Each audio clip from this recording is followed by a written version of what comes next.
Hi, samahan niyo ako maligo gamit itong Bremor product. Ayan, una magbabanlaw muna tayo ng ating hair. At syempre pagkatapos natin banlawan ng ating hair is kailangan nating unahin ang shampoo. Ayan, mamassage lang natin yan sa ating scalp. Tapos pagkatapos natin mag-shampoo, kailangan na nating banlawan yan. Tapos naman natin magbanlaw ng shampoo and isusunod naman natin ang pre-mode hair mask. Kailangan pala pag maglalagay ka ng hair mask, kailangan yung excess water, kailangan tatanggalin natin. After mo maglagay ng hair mask, kailangan ibababad natin siya ng 5 minutes. Then after 5 minutes, kailangan na natin siyang banlawan.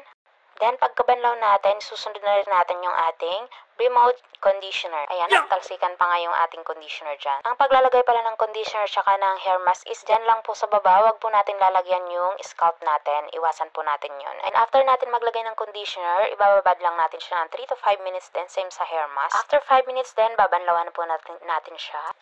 Ayan, tingnan nyo naman yung aking hair. Ang lambot-lambot na niya. Ayan, ang smooth. O, diba? Tingnan nyo yan, o. Kitang-kita nyo naman na napaka-smooth ng ating hair dyan. O, diba? Sino ka dyan? Ayan, nagpatuyo naman tayo ng buhok. Tapos, pag natuyo na natin, ilalagay na natin yung Bremode Argan Oil para mas lalong smooth ang ating hair. At syempre, shiny na din. Tingnan mo naman, o. Sobrang smooth. O, pak na pak. Ang bouncy-bouncy na ng ating hair. Sino ka dyan?